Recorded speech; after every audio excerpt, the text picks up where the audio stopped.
हरियाणा की हर अपडेट के लिए बेल आइकन दबाएं और सब्सक्राइब करें STV हरियाणा न्यूज। नमस्कार, मैं अनामिका अजय मिश्रा। आप देख रहे हैं सुपरफास्ट 100। देश में कोरोना से त्राहिमाम है। चारों ओर लोग परेशान नजर आ रहे हैं। कुल 3,52,991 नए केस निकलकर सामने आए।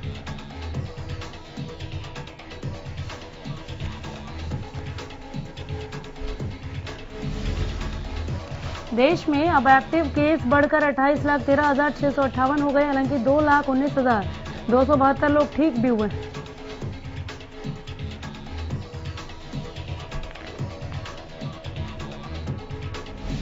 भारतीय चिकित्सा अनुसंधान परिषद ने बताया कि देश में कल तक कोरोना वायरस के लिए कुल 27,93,21,177 सैंपल टेस्ट किए जा चुके हैं।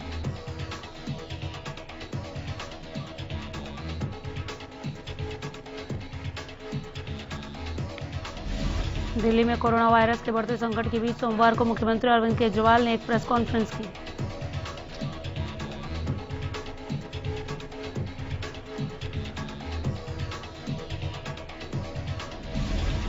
प्रेस कॉन्फ्रेंस में सीएम अरविंद केजरीवाल ने ऐलान किया कि 18 साल से अधिक उम्र वाले लोगों को मुफ्त में वैक्सीन दी जाएगी।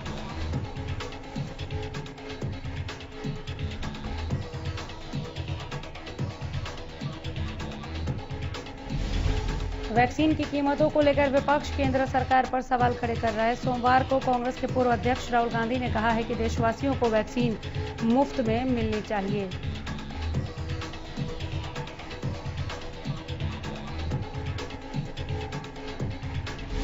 राहुल गांधी ने ट्वीट कर लिखा कि चर्चा बहुत हो चुकी, देशवासियों को वैक्सीन मुफ्त में मिलनी चाहिए, बात खत्म।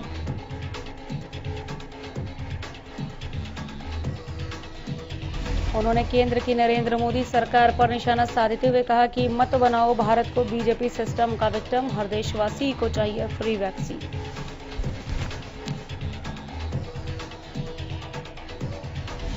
हरियाणा में कोरोना की रफ्तार बेकाबू होती जा रही है। बीते 24 घंटे में 10,985 नए मरीजों की पुष्टि हुई।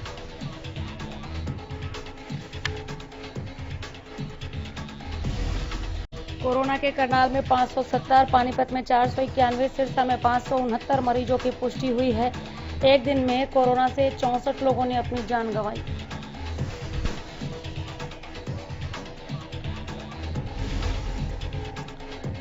प्रदेश में कुल मरीजों का आंकड़ा 4,24,319 पहुंच चुका है।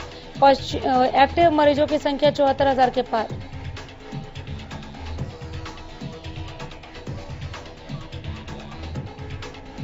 हरियाणा के सीएम मनोहर लाल पानीपत रिफाइनरी के पास बनने वाले 500 बेड के अस्पताल की रूपरेखा का जायजा लेने पहुंचे।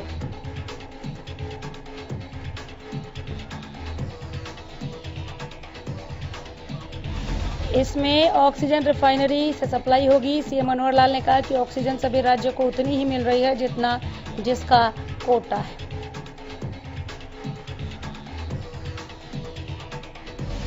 हरियाणा में कोरोना संक्रमण के मामलों के मद्देनजर स्वास्थ्य मंत्री अनिल विज ने हरियाणा आईएमए से बड़ी अपील की है।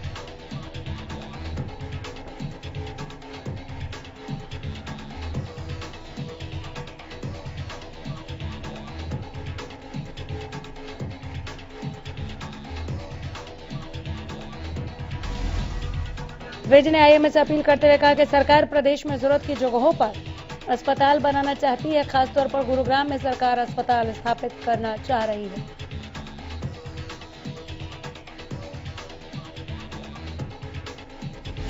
ऐसे में कई लोग 400 और 200 बेड के अस्पताल की व्यवस्था के लिए आगे आए हैं, लेकिन इन अस्पतालों के लिए सरकार को डॉक्टरों की जरूरत है।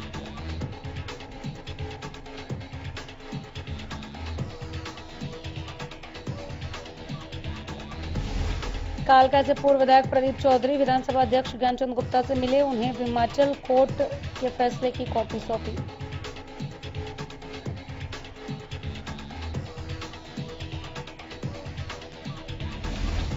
ज्ञानचंद गुप्ता ने कहा कि वे इस फैसले का कानूनी तौर पर परीक्षण करवाएंगे। बता दें कि हिमाचल की एक कोर्ट में प्रदर्शनकारियों के साथ सरकारी काम में बाधा डालने के आरोप में कोर्ट ने 3 साल की सजा सुनाई थी।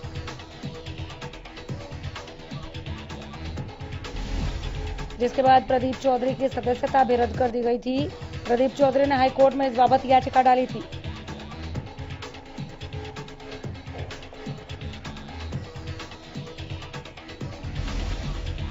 पिछले 72 घंटों में कोरोना सिरसा में 14 जानें ले चुका है। महामारी के बीच सिरसा के निजी अस्पतालों में बेड नहीं मिल रहे, ऑक्सीजन की मांग हर रोज बढ़ रही है।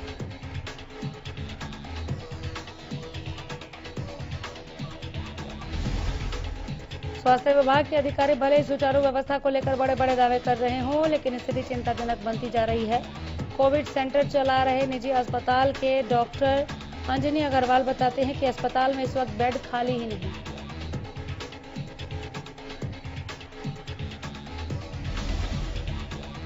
शहर के निजी अस्पतालों में वेंटिलेटर खाली नहीं, मरीजों की संख्या बढ़ती जा रही है। ऑक्सीजन जितनी जा रही है उतनी खपत हो रही है। हिसार में कोरोना के संकट को लेकर उपायुक्त डॉक्टर प्रियंका सोनी ने कहा कि जिले में अभी हालात नियंत्रण में है। इसके अलावा सतर्कता और सावधानी और कोरोना लड़ाई में सबसे अहम बताते हुए उन्होंने कहा कि सभी लोगों को नियमों का पालन करना चाहिए। बताया उन्होंने कि कोरोना प्रबंधों को दुरुस्त करने के लिए जिले में लगातार स्वास्थ्य विभाग के विस्तार दिया जा रहा था। संक्रमण की चेन को तोड़ने के लिए जिले में धारा 144 लागू कर दी गई है। उपायुक्त ने कहा कि जिले में ऑक्सीजन और रेमडेसिविर जैसी जीवन रक्षक दवाओं की उपलब्धता की निगरानी बढ़ाई गई है।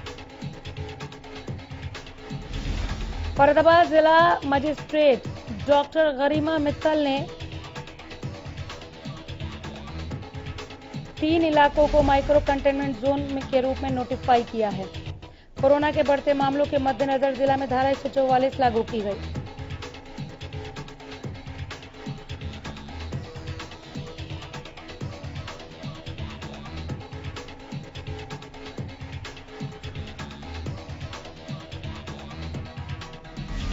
ढाबा संचालक का कहना था कि लोगों के सख्ती से सरकारी आदेशों का पालन लोगों को सख्ती के साथ करना होगा, नहीं तो हम सब बर्बाद हो जाएंगे।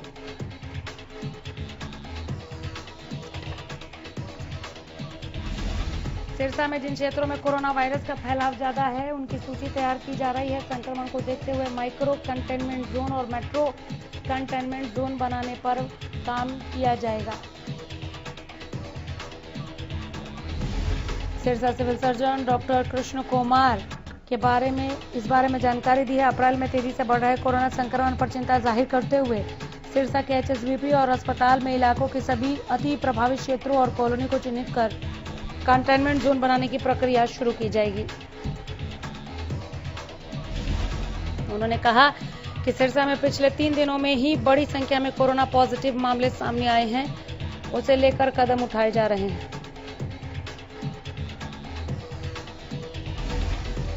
सिरसा में कोविड वैक्सीन का स्टॉक खत्म हो गया। वैक्सीन न होने के चलते एक बार फिर टीकाकरण अभियान तेज कर दिया गया।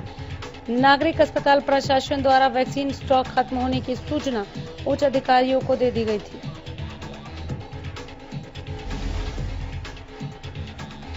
जिला प्रतिरक्षण अधिकारी का दावा है कि सिरसा में जल्दी ही 2000 वैक्सीन पहुंच जाएगी, लेकिन प्राथमिकता के आधार पर दूसरी डोज लगवाने वालों को ही वैक्सीन लगाई जाएगी।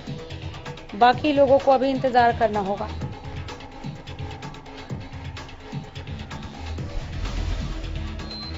जिला प्रतिरक्षण अधिकारी डॉक्टर बालेश बंसल का कहना है कि वैक्सीन को लेकर जन जागरूकता जरूरी है। कोरोना की वजह से गुरुग्राम की स्थिति भयानक है। शमशान घाट पहुंच रहे शवों को जगह नहीं मिल रही।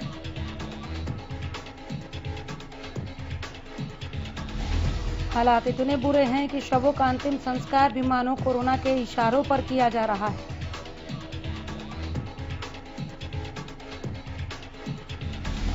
हरियाणा पुलिस के डीएसपी अशोक कुमार का आज सुबह निधन हो गया। वर्तमान में जिला झज्जर में तैनात थे।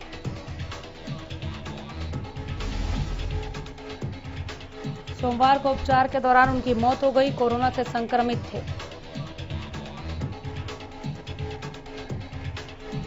Panchkula civil surgeon doctor Jasjit Kaur ने बताया कि पंचकुला के सेक्टर 6 अस्पताल सहित 3 निजी अस्पतालों में लगभग 2 दिन का स्टॉक उपलब्ध है।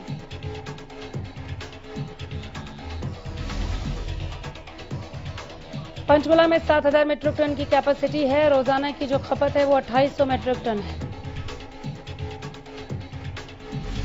उन्होंने कहा कि सिविल अस्पताल के पास 2 दिन की ऑक्सीजन सप्लाई उपलब्ध है। इसके अलावा निजी अस्पताल ओजस के पास 1 दिन का ऑक्सीजन है। फरीदाबाद के सेक्टर 25 की गली नंबर 6 स्थित ऑक्सीजन प्लांट पर ऑक्सीजन के लिए लोगों की लंबी लंबी कतारें देखने को मिल रही हैं।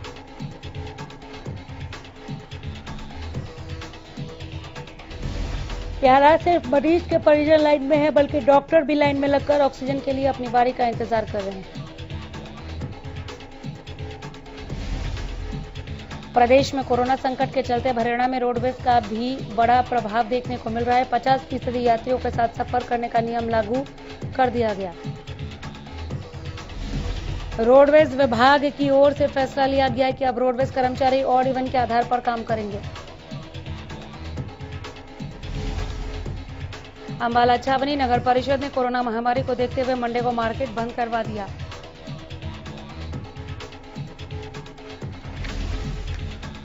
पुलिस प्रशासन ने भी मंडे मार्केट बंद करने में नगर परिषद की सहायता की। दुकानदारों ने कहा कि वे अपनी फरियाद लेकर गृह मंत्री अनिल विज के पास जाएंगे।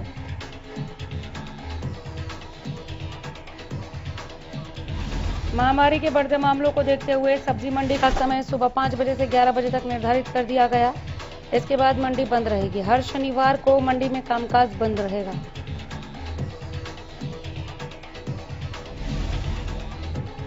पहले आखिरी शनिवार को ही मंडी बंद रहती थी। जानकारी देते हुए मार्केट कमेटी के सेक्रेटरी ऋषि कुमार ने बताया कि कोविड-19 जैसी महामारी को देखते हुए फैसला लिया गया। गोवाना में कोरोना संक्रमित मरीजों की संख्या में बढ़ोतरी दिख रही है। स्वास्थ्य विभाग ने वायरस फैलने से रोकने के लिए वैक्सीनेशन तेज कर दिया। गोवाना की पुरानी सब्जी मंडी स्थित धर्मशाला में कैंप लगाकर 400 से भी अधिक लोगों को वैक्सीन की दूसरी डोज का टीका लगाया गया। झज्जर जिले में कोरोना महामारी से बचाव के लिए प्रशासनिक स्तर पर व्यापक प्रबंध सुनिश्चित किए गए हैं। सूचना जनसंपर्क विभाग हरियाणा के महानिदेशक और डीसी के दिशा निर्देशों पर कोरोना संक्रमण चक्र को तोड़ने के लिए अलख जगाई जा रही है। सूचना जनसंपर्क एवं भाषा विभाग की ओर से झज्जर के शहरी और ग्रामीण क्षेत्रों को कवर करने के लिए आमजन को कोरोना से दूरी बनाए रखने के लिए प्रेरित किया जा रहा है।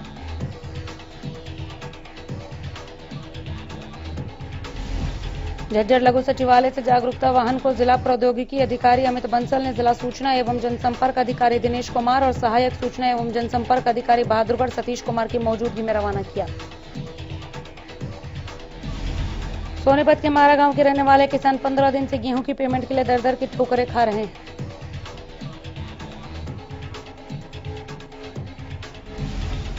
नाराजपुर खास मंडी से जुड़े किसानों ने सोमवार को सोनीपत के लघु सचिवालय परिसर में पहुंचकर जिला उपायुक्त कार्यालय में ज्ञापन भी सौंपा। पीड़ित किसानों ने बताया कि इस संबंध में वे आड़तियों के साथ साथ मार्केट कमेटी हैफेड के अधिकारियों से भी मुलाकात कर चुके हैं, कहीं कोई सुनवाई नहीं। और रतिया अनाज मंडी में व्यापारियों ने प्रशासन के खिलाफ नारेबाजी की। दरअसल मंडी से गेहूं की उठान न होने के चलते व्यापारियों में रोष है।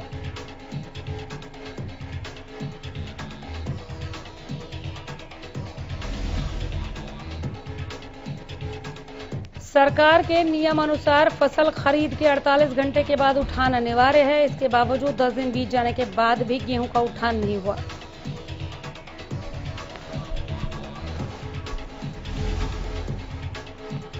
तो शाम अनाज मंडी में एक आड़ती को बिना परमिशन मंडी से बाहर निजी गोदाम में सरकारी बैंकों में गेहूं भरना भारी पड़ गया।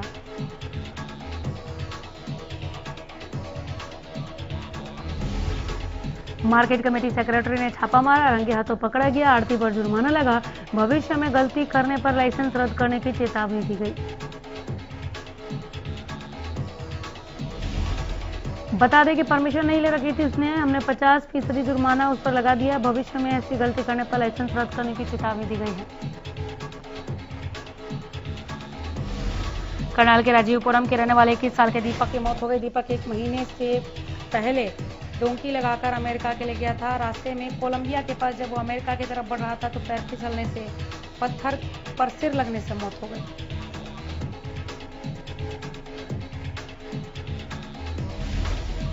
दीपक के शव का अंतिम संस्कार साथ के लड़कों ने वहीं कर दिया। बताया जा रहा है कि दीपक ने अमेरिका जाने की जिद पकड़ ली थी। पापा ने पैसे उधार दिए, इधर उधर से जोड़े, लाखों रुपए इकट्ठे किए और फिर डोंकी लगवाकर अमेरिका के लिए रवाना किया।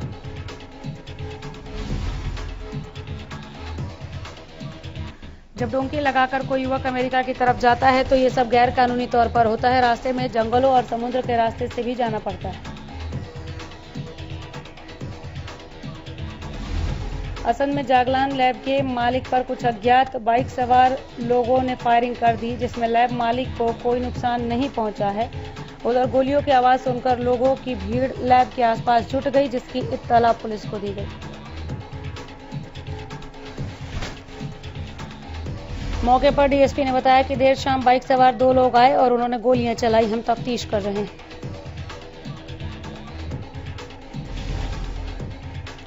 गोली चलाने के बाद आरोपी वहां से भाग निकले। पुलिस जानना चाह रही है कौन लोग थे, क्यों आए थे। चरखीदादरी के लोहरवाड़ा गांव के नजदीक सीवरेज ट्रीटमेंट प्लांट में आग लगने से हादसा हुआ। ट्रीटमेंट प्लांट में बिछाई जाने वाली पाइप लाइनों में अचानक आग लगी। कुछ देर में आग ने विकराल रूप धारण कर लिया। पुलिस को और दमकल विभाग को बुलाया गया, तब कहीं जाकर आग पर काबू पाया गया। गनीमत रही कि कोई बड़ा हादसा नहीं हुआ। फिलहाल आग लगने की वजहों का पता नहीं चल पाया है।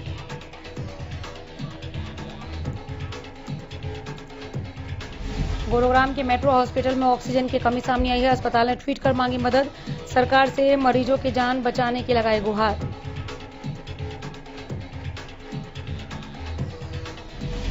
पंचकुला में कोरोना के मद्देनजर पुलिस उपायुक्त मोहित हांडा ने 144 लागू करने के आदेश दिए, जिसके बाद अब 4 से ज्यादा लोग एक जगह इकट्ठा नहीं हो सकते।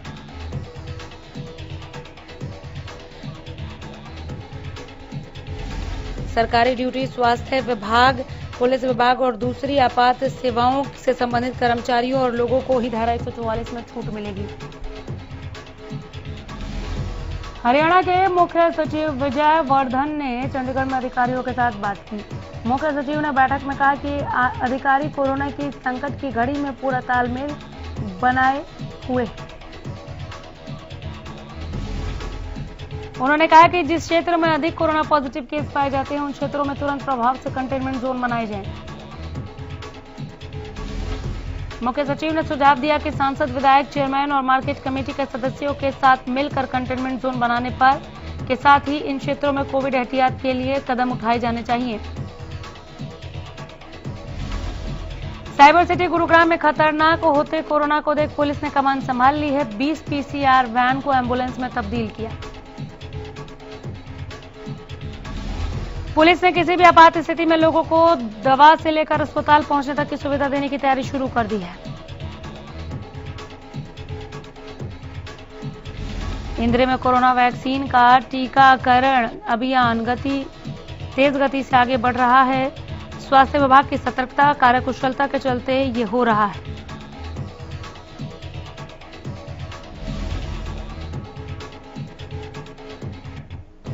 इसी कड़ी में रविवार को इंद्र के साथ स्वामी सत्संग भवन टीकाकरण शिविर का आयोजन किया गया।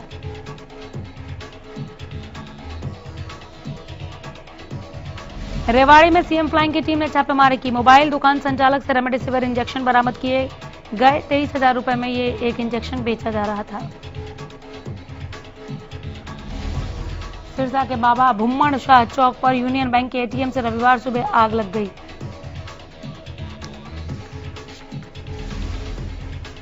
आग लगने की वजह शॉर्ट सर्किट को बताया जा रहा है। पुलिस और दमकल विभाग को मौके पर बुलाया गया, तब कहीं जाकर आग पर काबू पाया गया।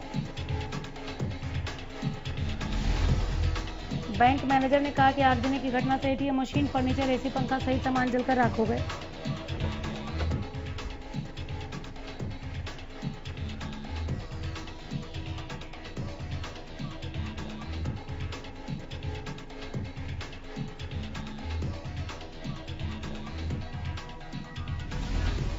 भारत और अमेरिका दो ऐसे देश हैं जो पूरे विश्व में सबसे ज्यादा कोरोना से प्रभावित हुए। ऐसे में भारत ने जहां पहले अमेरिका की मदद की, अब अमेरिका भारत की मदद के लिए प्रतिबद्ध दिख रहा है।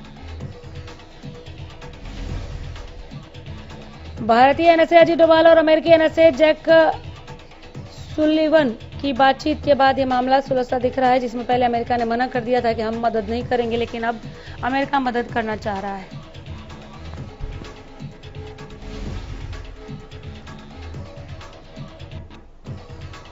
सकारात्मक बदलाव में अब अमेरिकी राष्ट्रपति की ओर से बड़ा बयान आया। उन्होंने भारत में मदद देने की प्रतिबद्धता की बात कही।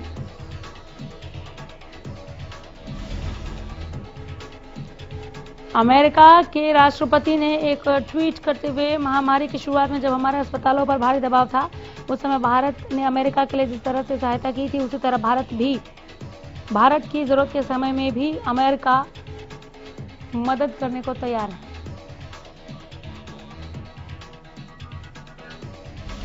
अमेरिकी उपराष्ट्रपति कमला हैरिस ने ट्वीट कर कहा कि अमेरिका सरकार कोविड-19 के प्रकोप के समय भारत के अतिरिक्त सपोर्ट और सप्लाई मुहैया कराने के लिए जमीनी स्तर पर काम कर रही है।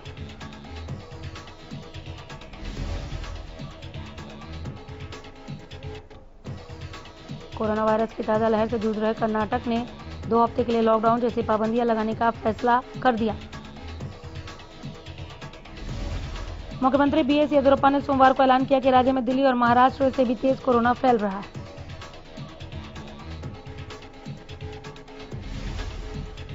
दिल्ली कैपिटल्स के स्पिनर रविचंद्रन अश्विन ने आईपीएल से ब्रेक लेने का फैसला किया है।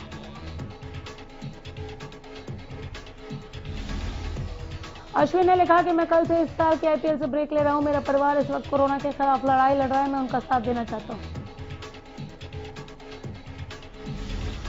ऑस्ट्रेलिया और राजस्थान रॉयल्स के तेज गेंदबाज एंड्रयू टाई ने भारत में कोरोना मामले के बढ़ने के कारण अपने देश में प्रवेश निषेध होने की आशंका से आईपीएल बीच में ही छोड़ दिया। रॉयल चैलेंजर्स बेंगलुरु की टीम को भी तगड़ा झटका लगा। टीम के एक तेज गेंदबाज केन रिचर्डसन और leg spinner Adam Zampa IPL से बाहर हो गए हैं। दरअसल केन रिचर्डसन और एडम जाम्पा ने निजी कारणों के चलते ऑस्ट्रेलिया लौटने का फैसला किया। देश भर में कोरोना का कहर काफी तेजी से बढ़ रहा है। फिल्मी दुनिया के कई सितारे हैं जो कोविड के शिकार हुए। अब एक्ट्रेस पूजा हेगड़े भी चपेट में है। पूजा ने इसकी जानकारी ट्वीट करके शेयर की है। लिखा, हेलो, मैं आप लोगों को बता दूं कि मेरी कोरोना टेस्ट पॉजिटिव आई है। सभी प्रोटोकॉल्स को फॉलो करते हुए मैंने खुद को आइसोलेट कर लिया है।